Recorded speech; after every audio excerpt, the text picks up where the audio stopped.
The Miami Dolphins finished 6-11 and were very disappointing in the year 2025. I don't want to make this video.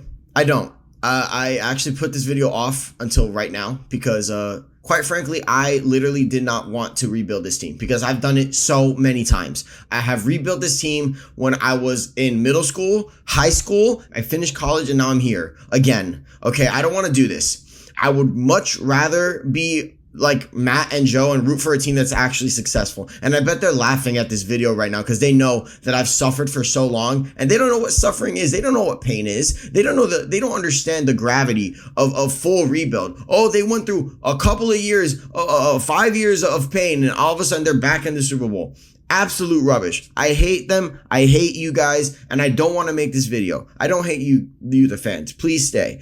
Dolphins fans, come here, okay? It's been a very, very rough time, but I'm here to fix it, okay? I'm here to fix it. Let's start with the QB spot, right? Because that's what everybody's talking about, right? The QB, who's going to be our QB heading into 2026. Quite frankly, I have a secret. It's not Malik Willis. Why would it be Malik Willis? Okay, he's going to get paid a good amount of money, and a team that actually has the money and actually has sources like the guys around him to actually be successful. Yeah, those teams have it. Why would Malik Willis want to come here? And why would we want Malik Willis considering our roster is incomplete? Okay, Tua's probably going to get cut, right, post June 1st, and it's over. The Tua era is over. We're going to start Quinn Ewers this year. Yeah, Quinn Ewers is going to be our starter for the year. Hopefully he's healthy. We might sign like a backup QB, maybe like a Jimmy G or a Joe Flacco, maybe something like that. But I don't really see the point in trying to like reinvent the wheel here. Okay. Start our second year QB. Maybe he turns out really, really good. Maybe he's just really bad and we get our QB for the future next year. Who knows? But the bottom line is we need to just move on from Tua. We can't be bringing in Malik Willis. Quinn Ewers will be our starter for 2026. The other thing we got to worry about. Oh my goodness, this team is lacking all kinds of things in talent. Here is the roster. We're going to be missing so many players. The corner room that you see right there is gone. Douglas and Jones are gone. Chubb is also gone. Kohu, we don't know if he's going to even be the same anymore. My goodness. So right now, so what are we going to do? Right? The secondary is probably going to be a point of emphasis this offseason. And I'll tell you what we're going to do. We're going to rely on rookies. Put up the mock draft. Yes, this right here is my mock draft, okay? Our first two selections are going to be the secondary. It's going to be Mansour Delane and AJ Halsey. I think both of those guys are very, very good. Get the LSU guys to save Miami and save this secondary. In this mock draft, I don't have us bringing in a pass rusher.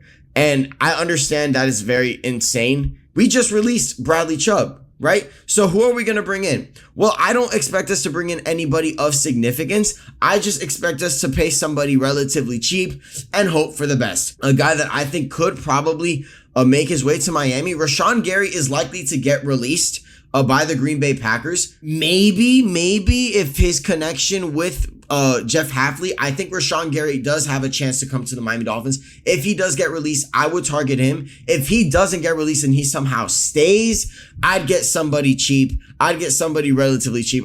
Maybe like an Al-Qadim Muhammad. He had a really, really solid year for Detroit. A veteran for sure. Maybe bring in a guy like Jadeveon Clowney. He'd be very cheap as well. Or maybe a Dante Fowler Jr. The bottom line is I want somebody that is either a vet and can bring us solid pressure or bring in some familiarity with Rashawn Gary to pair him with Chop Robinson, okay? Is that going to fix the defense? Is that going to make this defense better? I don't know, okay? And let me make this very clear before I move on to the offensive, to the mock draft and really dissect it. This team is going to be bad this year. So if you expect me to come into this rebuild and say, oh, we're going to be back at it year one, no, we're going to suck. Okay, we're going to be trash. Garbage. One of the worst teams in the league. And that's going to be a good thing because we're going to get a high overall pick for next year. And next year, the QB class is juicy, full of talent. And I want that. I want that to be where we really kickstart a really good season, okay? And I don't want no 5'11 QB. I want somebody big, strong, and somebody who can take hits and not be fragile, okay? Tua, I love you, but every time you got hit, it was like a scare. I don't want that. I want a QB who can actually take some of the beatings, right? I don't want him to take a full beating. I want the offensive line to be good, but a QB that can actually take hits and actually get back up, okay? Respectfully, I hate talking that way about Tua, but regardless, Moving on, this offensive line. The offensive line is very interesting because Patrick Paul is probably going to be our left tackle for the future. Tua Tagovailoa was awful, but he's probably going to get a second year. Aaron Brewer is one of the best centers in the entire league, and Austin Jackson was hurt. Now, at right guard, Kalen Rutledge is my starter. As you can see from the mock draft, I have us getting Kalen Rutledge. Now, I understand that is crazy. That's actually kind of insane that we're going to start 2 rookie guards. Here's the thing. I don't think we're going to have enough money to get a decent guard. Maybe you want to bring in a veteran, maybe an Evan Neal. Maybe bringing back Daniel Brunskill just to bring him back in for cheap. A Robert Jones, maybe. But I think you should get a rookie guard on the other side and pair him with Tua Tagovailoa and hope those two find a way to work out. Okay, so that's what you're going to do at offensive line. For the weapons, I have us drafting Malachi Fields as our wide receiver to pair him with Malik Washington and Jalen Waddle. The wide receiving room and the running back room, I'm not really that worried about because honestly, I want to fix everything outside of that because I feel like we try to fix that and trying to fix that literally got us in this mess in the first place when we paid Tyreek Hill. So I want a good QB and that's not going to happen this year. So what's the point of having solid weapons? Just have Waddle, have Malik Washington, Malachi Fields as your wide receiver 3 and move on from there. So overall, what am I saying? You're going to be bad this year. This is all a Band-Aid. All of this, what I'm saying is a Band-Aid, okay? For this year. The real rebuild is next year's offseason video, and that's when I'll really put the gloves on and really get dirty with what I'm going to do. The QB is going to be set next year. The cap space is going to be so much better. We can bring in actual better talent next year.